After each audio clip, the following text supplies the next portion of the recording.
Muito obrigado, pastor Elias. Obrigado, igreja querida, onde realmente nos sentimos em casa. Isso é tão importante para a gente e estamos muito felizes mesmo. E eu vou me concentrar também em ser bem fiel aqui ao meu relógio, viu, pastor Elias? Da última vez que eu preguei, acho que tem 2 ou 3 domingos, tomei uma pequena reprimenda do meu pai, que deve estar assistindo agora.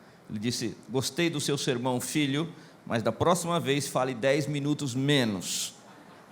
Aí eu disse: pai, mas eu falei 39 minutos. Ele falou: então, fale 10 menos, vai ficar melhor. Então eu vou ser disciplinado, procurar ser 10 minutos, pelo menos menos, mas procurar ser disciplinado para ficar atento aqui ao relógio. Mas permita-me contar uma pequena experiência. Na verdade, eu entendo que Deus me deu um espírito pioneiro, e graças a Deus, porque junto com esse espírito me deu a Vânia, que como você falou, ela, pastor Elisa, já descobriu que é melhor ir direto nela, porque é ela que faz muito da acontecer, né, da roda girar, em muito daquilo que nós fazemos. Pois bem, mas eu ainda era seminarista em Perdizes, na Igreja Batista em Perdizes, quando o pastor Silas Molochenko, mestre querido, foi meu professor, me chamou e disse: Kleber, eu quero que você comece uma igreja nova, lá no bairro da Barra Funda. A igreja já votou isso, e eu escolhi você para ser essa pessoa para começar lá.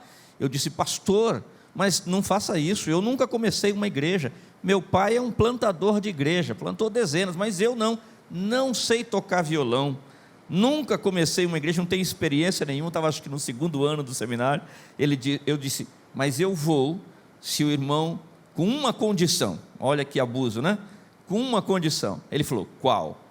Eu disse: se o senhor disser que eu tenho que ir. Ele falou: então você vai.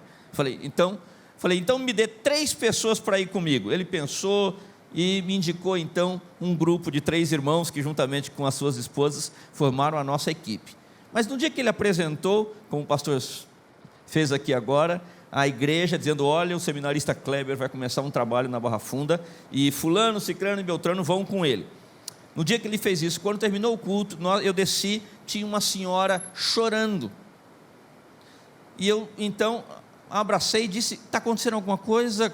Por que você está triste, você está chorando? Ela me disse: eu tinha pedido para o pastor para fazer parte dessa equipe, mas acho que ele esqueceu do meu nome. Eu quero ajudar, só que tem um problema, eu não sei fazer nada que tenha a ver com congregação, eu nunca trabalhei, a única coisa que eu sei fazer na minha vida, porque essa era a profissão dela, é pesquisa, só sei fazer pesquisa. Eu disse: pronto, é de você que nós estamos precisando.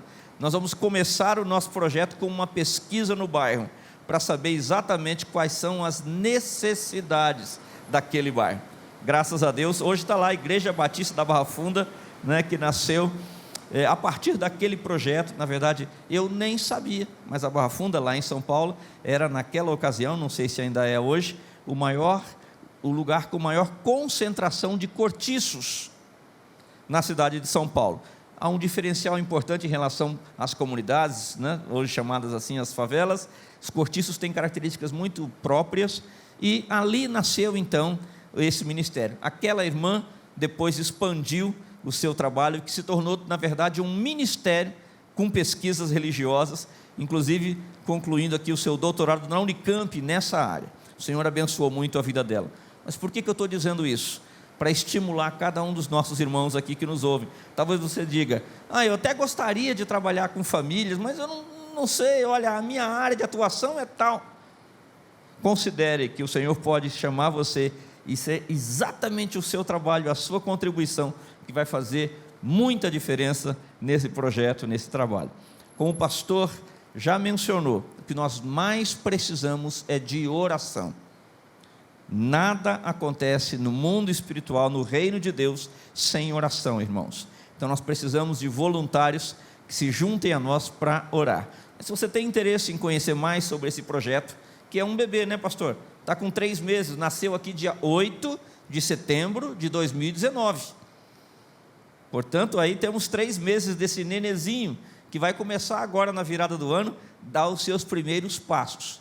E a ideia é que Cambuí, que é esse berço desse projeto que o Senhor colocou no nosso coração, seja então também aquela igreja que vai ajudar esse nenezinho a dar os seus primeiros passos, né? E claro, crescer, se desenvolver e se tornar efetivamente uma bênção na vida das famílias da nossa geração. A ideia, como o pastor mencionou, é sermos uma agência missionária com foco na família. Se você entende no seu coração que pode participar, orar, contribuir com aquilo que você pode e sabe fazer, será muito bem-vindo. Pode falar conosco, comigo, com a Vânia, e a gente vai ter prazer em ouvir você e trazer você para esse grupo que o Senhor está formando. Nós, como eu disse, nós ainda estamos dando os primeiros passos, estamos vendo o movimento do Senhor na direção daquilo que Ele já estabeleceu para abençoar as famílias do nosso tempo. Amém, queridos irmãos?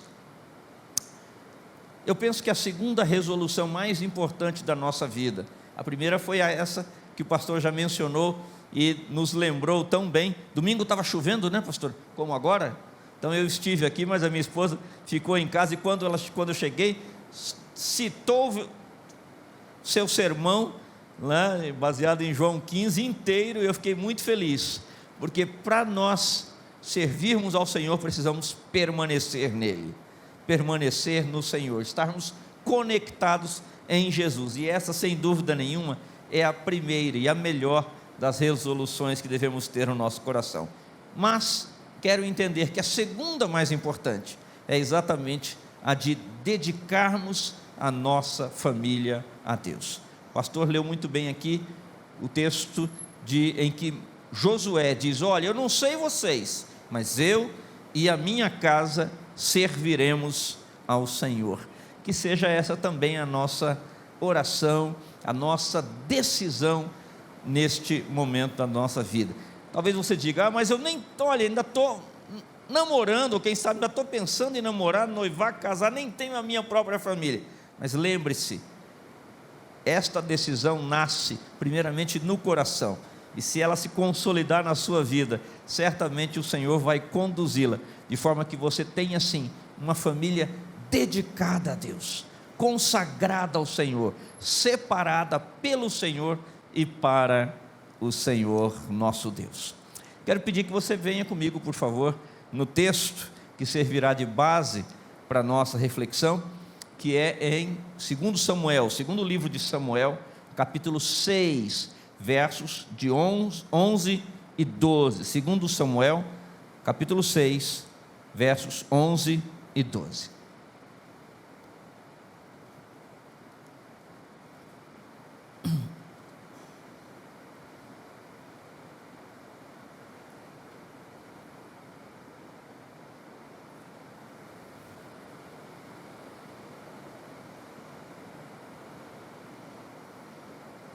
Opa, abri em primeiro, aí não dá, né?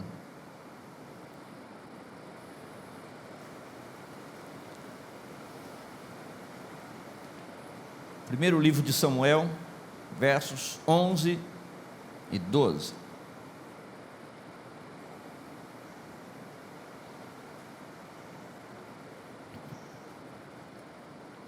Eu vou ler o finalzinho do verso 10, tá? Só para a gente pegar aí uma frase que liga aquilo que aconteceu. Diz assim, verso 10: por isso ele desistiu de levar, está falando de Davi, a arca do Senhor para a cidade de Davi. Vamos lá. Em vez disso, levou-a para a casa de Obed-edom de Gate. Verso 11: a arca do Senhor ficou na casa dele, Obed-edom, por 3 meses, e o Senhor o abençoou e a toda a sua família.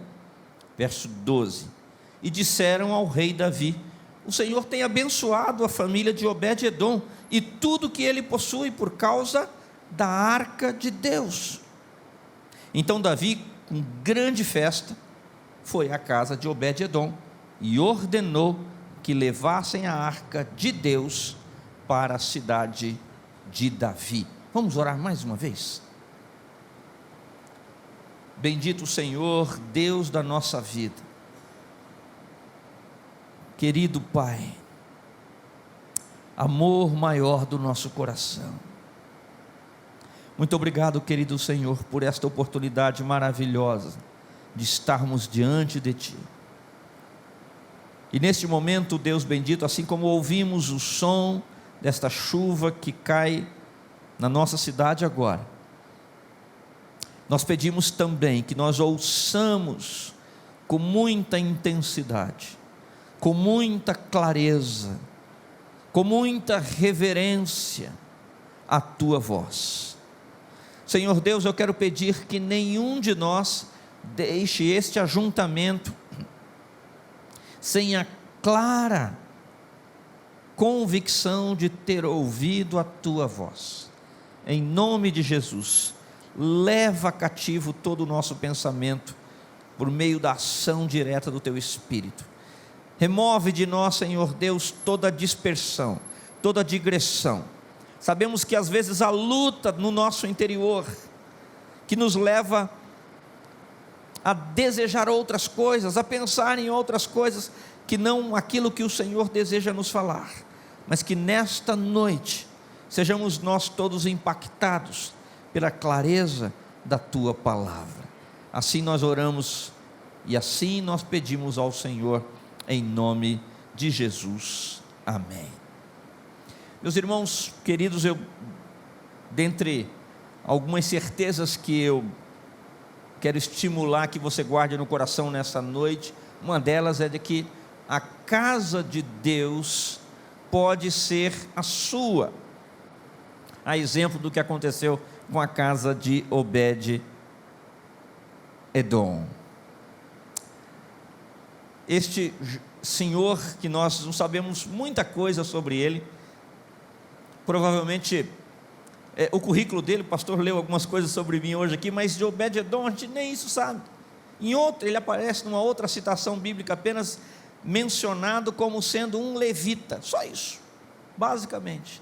Mas certamente este homem entrou para a história da humanidade, e os registros bíblicos nos deixam tão estimulados na nossa fé quando olhamos para a vida deste homem, basicamente porque ele demonstrou receptividade à presença de Deus. E é interessante, irmãos amados, porque neste texto nós temos aqui, lemos apenas um pequeno bloco deste capítulo, que é um capítulo muito interessante, no início do reinado de Davi. Davi estava começando, a gente até poderia dizer aqui, o jovem rei Davi, quase que foi a primeira medida dele, a primeira atitude de Davi, que foi a de buscar a arca de Deus, que tinham ali as tábuas da lei, que estavam lá com os filisteus. Davi falou, não é possível, nós temos que ir lá buscar, e o texto então começa dizendo, no capítulo 6, que ele reuniu os seus melhores soldados, foram lá e pegaram essa arca de volta, que tinha sido levada depois que Saul, tinha perdido uma guerra com os filisteus. Davi, o novo rei, disse, não é possível, vamos lá buscar essa arca. Mas aconteceu um episódio lamentável nesta vinda. Eles tomaram a arca, estavam vindo, estavam cantando, diz o texto que o povo vinha alegre, mas algo inesperado aconteceu.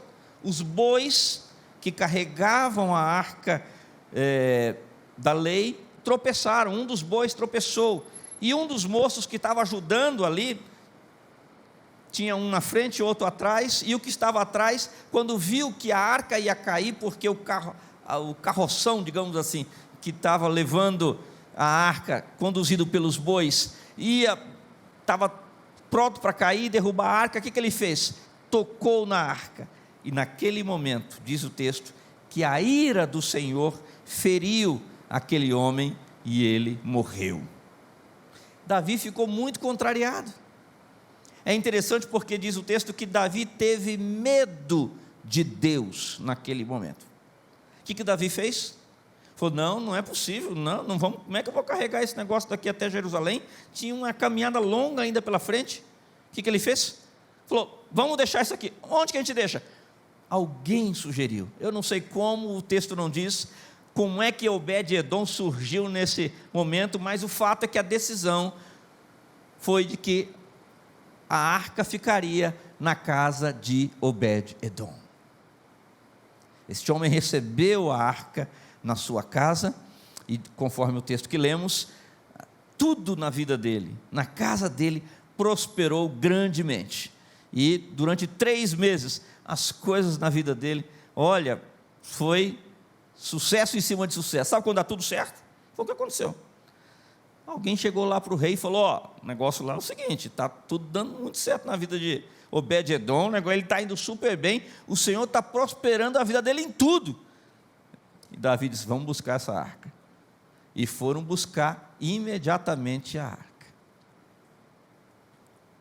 Mas eu queria, nessa noite, eu fiquei imaginando aqui, pensei até em chamar o pastor Elias, mas depois eu pensei, não vou fazer ele pagar esse mico não. Então nós vamos usar a nossa imaginação, fazer aqui uma pequena entrevista com Obed-Edom, não é? Imaginando aqui, agora a gente pode pensar num holograma, alguma coisa assim, né? Imagina aqui Obed-Edom do nosso lado, a gente vai fazer uma entrevista com ele, né? Vamos perguntar para ele como foi essa experiência, e vamos entender um pouco mais sobre esta extraordinária experiência que Obed-Edom teve. E eu quero imaginar aqui, olhando para Obed-Edom, com o microfone nas mãos, né?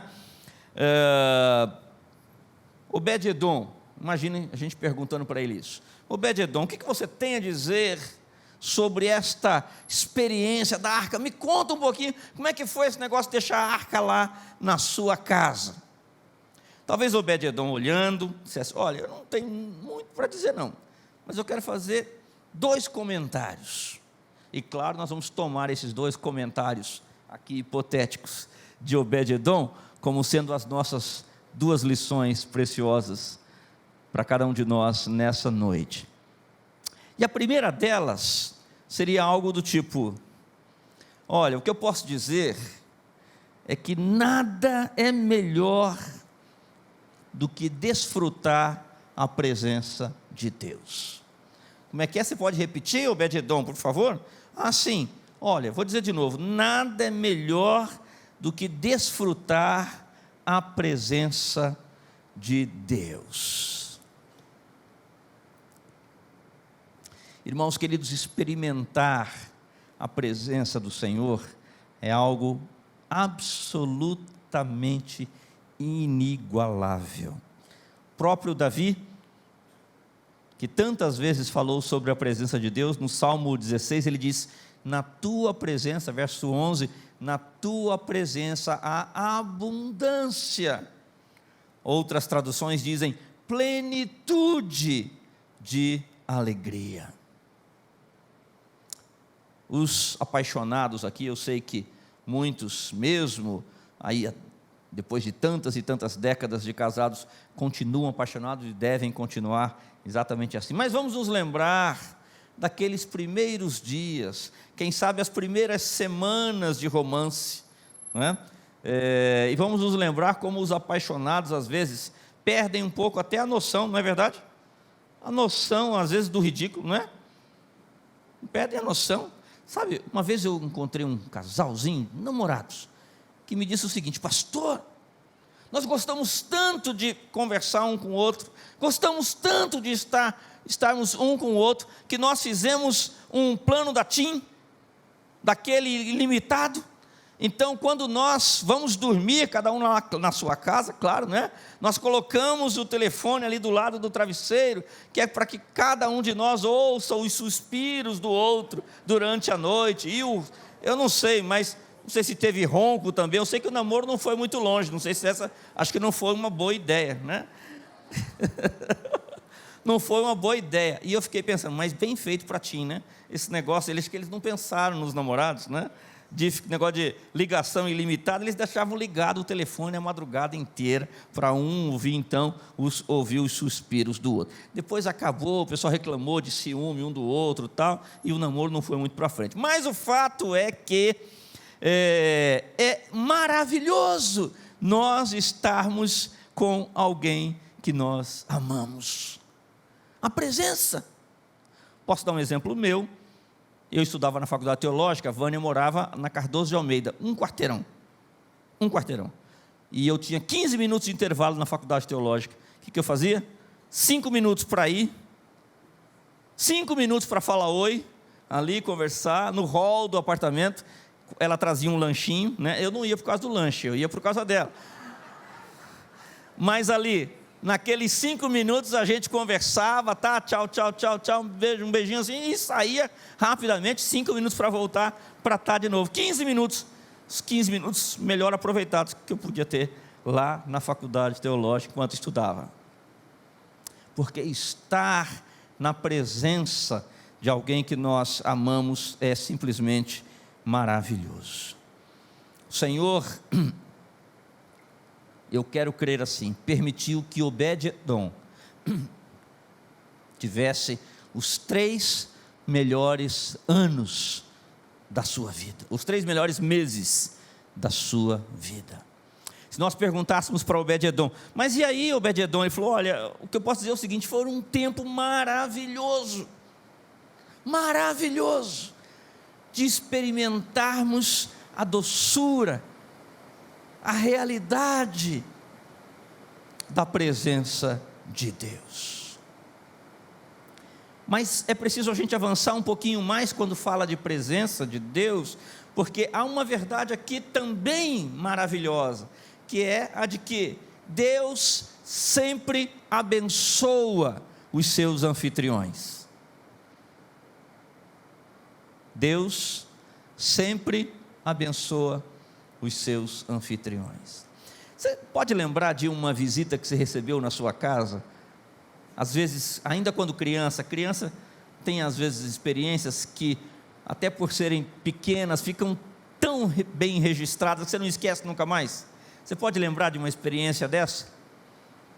Daquela visita que teve na sua casa e que às vezes tenha lhe trazido um pequeno presente, uma coisa simples, mas você nunca esqueceu?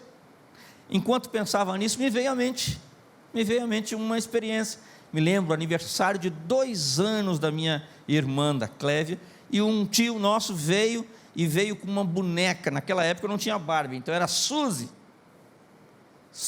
veio para minha irmã com uma boneca Suzy, e trouxe para mim também um presentinho, que eu guardei por muitos anos, e marcou, aquele gesto dele, marcou profundamente a minha vida.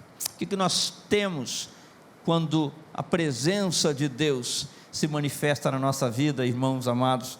Sempre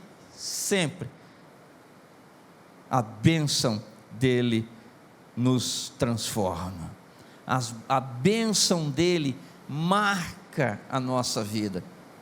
Quando Deus está presente, irmãos amados, ele traz à existência aquilo que não existe, ele refaz aquilo que está quebrado, ele harmoniza aquilo que está em conflito, ele prospera aquilo que está retido, e tudo isso aconteceu na vida e na família de Obed-Edom. Por quê? Porque Deus estava presente na casa dele.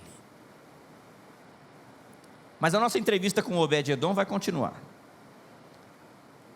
Poxa, Obed-Edom, que bacana, né, que você, então, experimentou a presença de Deus, mas o que mais você tem a dizer-lhes? Como eu falei, eu disse que ia fazer 2 comentários sobre esse tempo, e o segundo deles é o seguinte: Deus ama estar à vontade. Deus ama estar à vontade. Talvez você e eu nos perguntemos, como assim? Mas espera aí, eu não entendi. Vale a pena nós dizermos que Deus não é aquele visitante enjoado, sabe? Você diz, não sei quanto a vocês, mas minha mãe que deve estar assistindo lá, me lembro, ainda criança, que às vezes meu pai dizia, olha, fulano de tal vem almoçar aqui hoje. Ela dizia, ixi, espera aí, eu tenho que pensar aqui no cardápio, tenho que pensar, porque essa é uma pessoa que, enfim, tinha características bem peculiares, etc e tal. Mas tinha outros, né? Meu pai era pastor numa cidade, sempre pastor, mas e às vezes em alguns lugares onde recebia muitos missionários, muitas pessoas que passavam ali pelas cidades onde nós moramos, e outras pessoas que eram tão de casa que deixavam a dona da casa muito mais à vontade, dizendo: não, ele é de casa, é tranquilo, vai comer do que tiver, vai dormir do que a gente puder proporcionar, porque aquele visitante que deixa inclusive o dono da casa bem à vontade, porque ele fica à vontade. Claro que aí a gente tem mais perguntas para fazer, para entender o que ele está querendo dizer com Deus ama estar à vontade. E aí a gente pode perguntar o seguinte: mas deixa eu entender, o que é exatamente isso? O que significa Deus ficar à vontade na minha casa? Quero entender que Obed-Edom responderia da seguinte forma: olha, Deus ama a prontidão de quem busca pela presença dEle. Deus ama, preste bem atenção nisso, a prontidão de quem busca pela presença dEle. Será que a casa de Obed-Edom era a casa mais bonita ali daquela região? A que tinha mais quartos disponíveis para deixar, quem sabe, a arca num lugar bacana? Será que o próprio Obed-Edom era uma pessoa muito influente ali, muito conhecido? E foi por isso então que alguém falou: tem o Obed-Edom, ele é um camarada aqui que manda nessa região, deixa na casa dele. Será que foi isso? Não.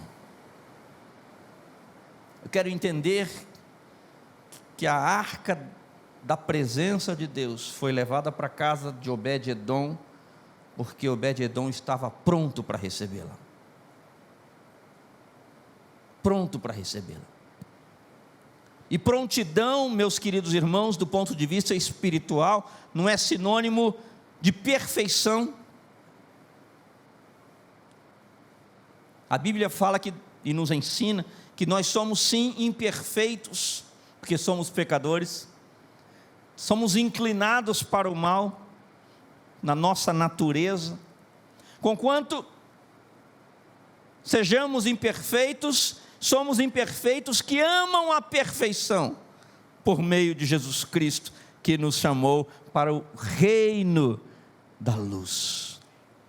Agora é possível então observarmos na nossa própria vida aquelas inconsistências, aquelas incoerências, aquelas lutas que nós temos e das quais dissemos: não, eu não quero isso. O apóstolo Paulo fala desse conflito: eu vejo em mim algumas coisas que eu não quero fazer e acabo fazendo, e aquilo que eu gostaria de fazer eu não faço. Há um conflito em mim, a ponto dele dizer: quem me livrará desta miséria? Maldito o homem que eu sou. Para em seguida falar da própria ação de Jesus Cristo na sua vida. Não se trata, portanto, desta perfeição meramente, vamos dizer, religiosa, mas se trata sim de um posicionamento verdadeiro de fé.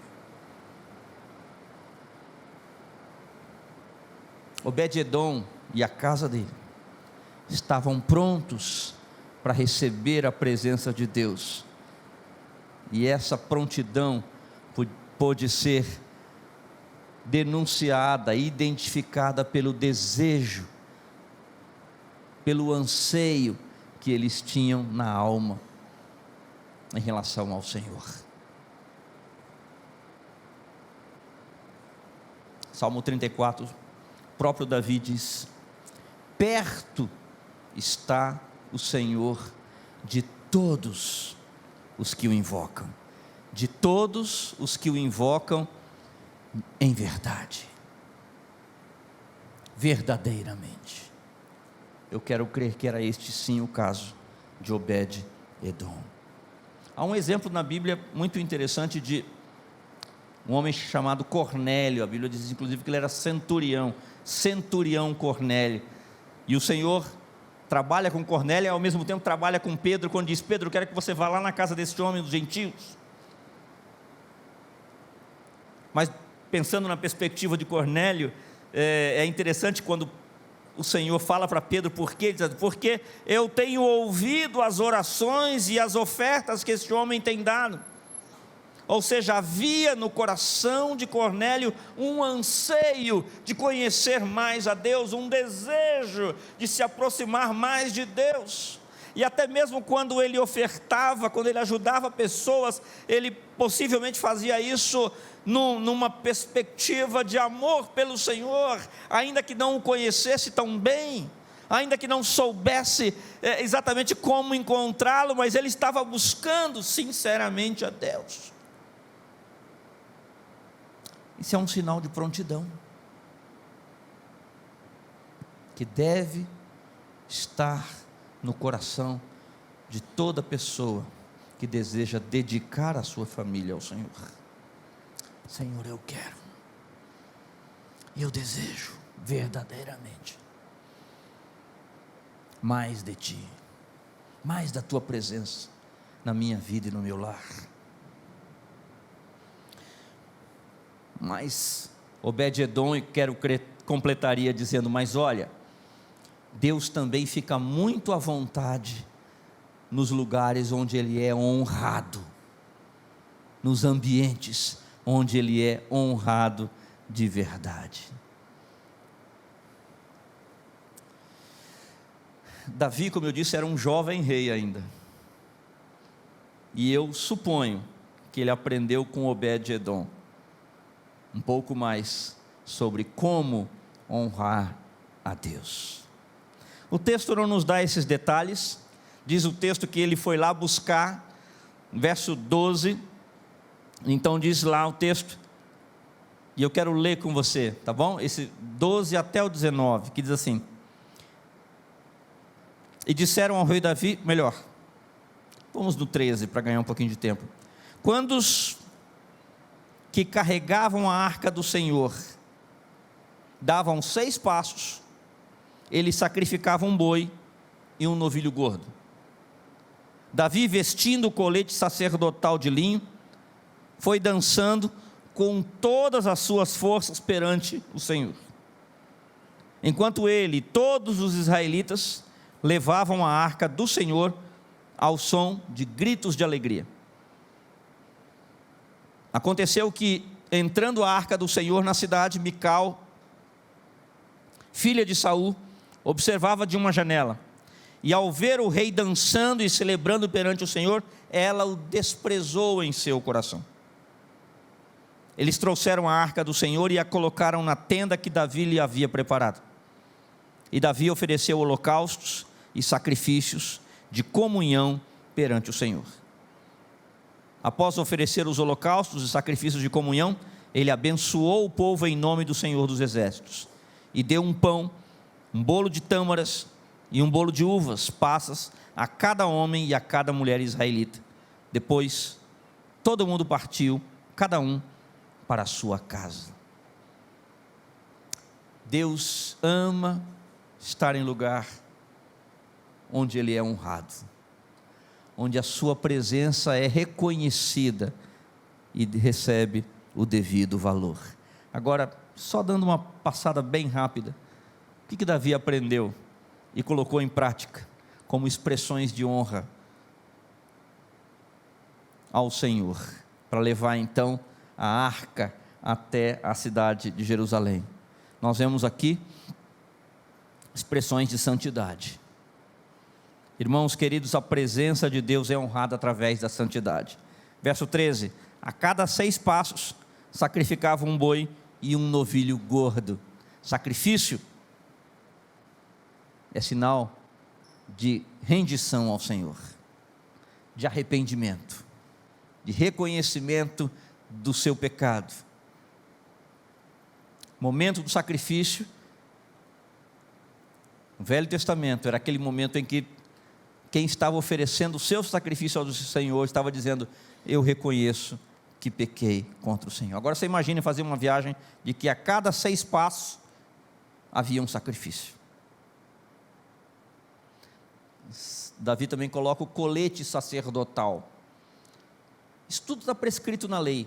Há uma descrição sobre como a arca deveria ser carregada, né? E uma das orientações era exatamente essa: os sacerdotes tinham que estar com o colete adequado para isso, que era como se fosse um avental, né? Um colete sacerdotal. Davi põe esse colete.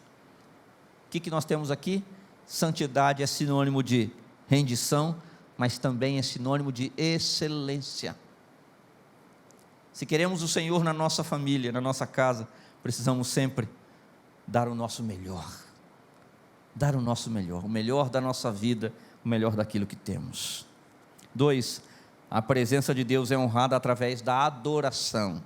Adoração verdadeira, adoração espiritual. Jesus vai dizer lá na frente para a mulher samaritana que Deus procura por adoradores verdadeiros e espirituais, não é?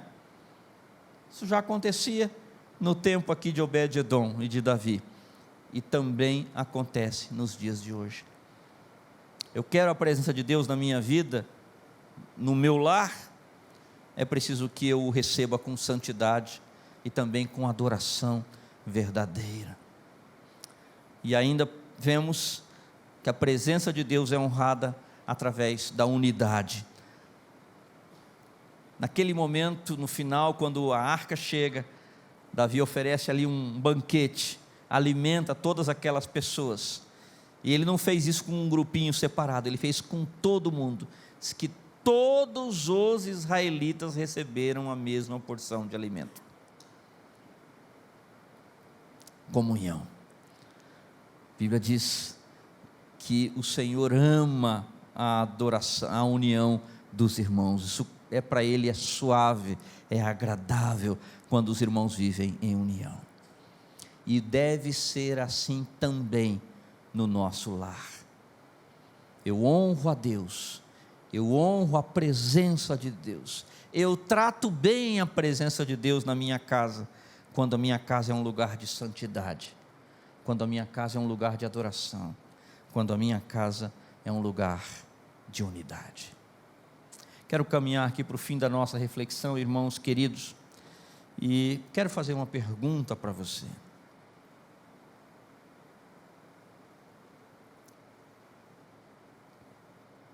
Nós vivemos num tempo de tantas respostas, né? Chamada era da informação. Quase tudo a gente põe no Google ou em outro buscador semelhante e tem essa resposta em alguns segundos. Mas às vezes a gente está precisando não de receber respostas, né? Mas de dar respostas. Por isso eu queria que você ficasse numa posição de reflexão nessa noite. E a minha pergunta para você é a seguinte: você está pronto? Quero enfatizar dizendo realmente para a resolução de dedicar a sua família ao Senhor? É essa a sua resolução nessa noite? É isso mesmo que você deseja lá do fundo do coração? Irmãos, às vezes a gente até diz que deseja, viu? Até diz: Senhor, eu quero. Mas se nós formos bem sinceros conosco mesmo, nem sempre vamos reconhecer que queremos mesmo. Mas se esse é o seu desejo nessa noite, quero fazer 2 recomendações a você. A primeira delas é: busque de todo o coração, e junto com a sua família, a presença de Deus. Busque de todo o coração. Deixa eu te perguntar aqui, enquanto você ora e fala com o Senhor, deixa eu te fazer mais uma pergunta. Há alguma coisa que te impede de buscar a presença de Deus verdadeiramente na sua vida e no seu lar? Pergunte ao Senhor. Senhor, alguma coisa me impede de buscar a tua presença? Eu posso garantir para você que se você perguntar ao Senhor, confiantemente Ele vai te dizer, por meio do Espírito dEle.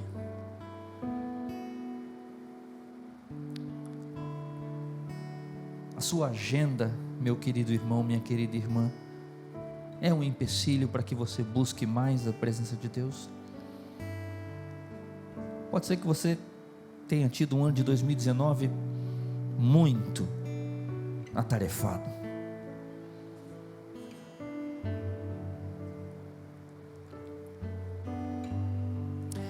Os seus valores, ou seja, a sua escala de prioridades, é um empecilho para que você busque mais a presença de Deus? Tem algumas coisas na sua vida que têm sido mais importantes do que estar diante do Senhor, do que invocar o Senhor no seu lar com a sua própria família? Tem algumas coisas que você precisa deixar de fazer para ter essa experiência de culto ao Senhor na sua própria casa, de adoração ao Senhor?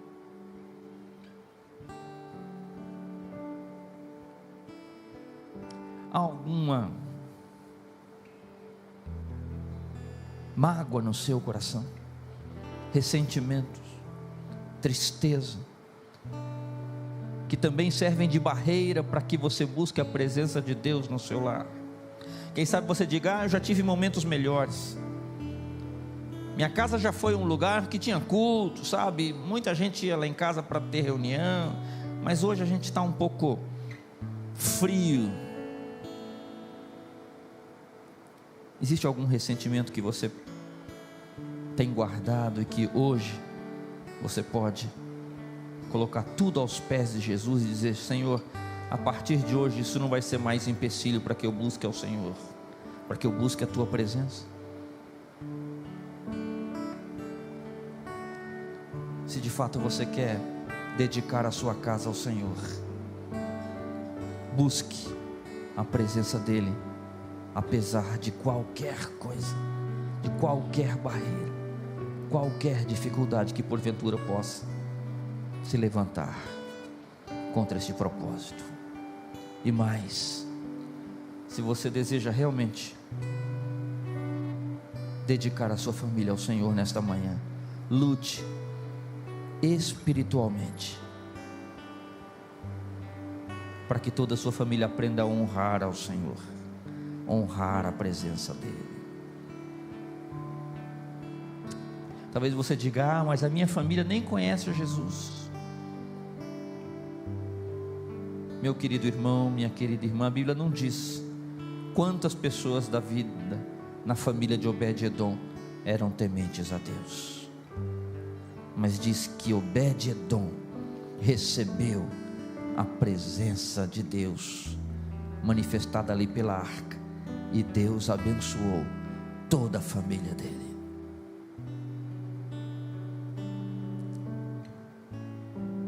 Talvez esse seja o momento em que Deus está estimulando você a lutar para que toda a sua família aprenda a honrar a Deus com ações de santidade, com ações de adoração, com ações de unidade.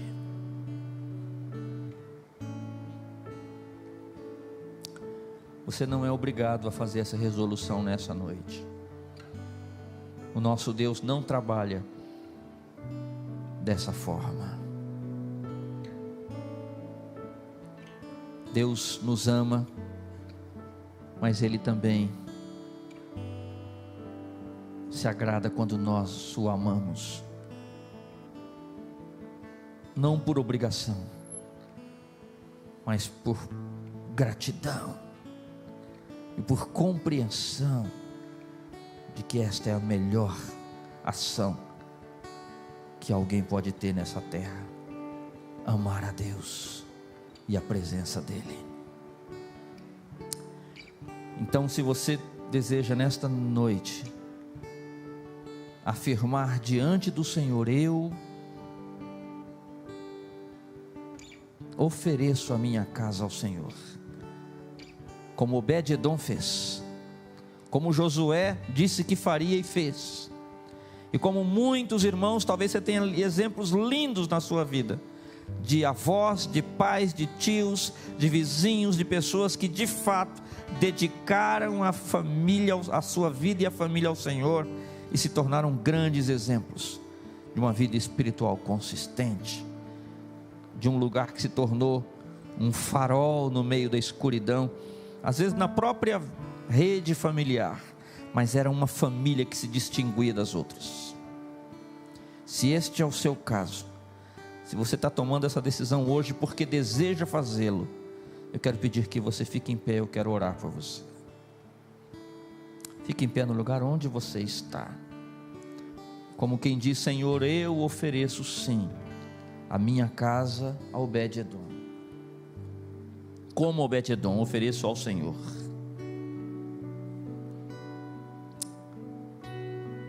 Quero orar com você. Senhor, o Senhor dos céus contempla toda a humanidade, mas o Senhor está aqui, a tua presença está neste lugar nesta noite.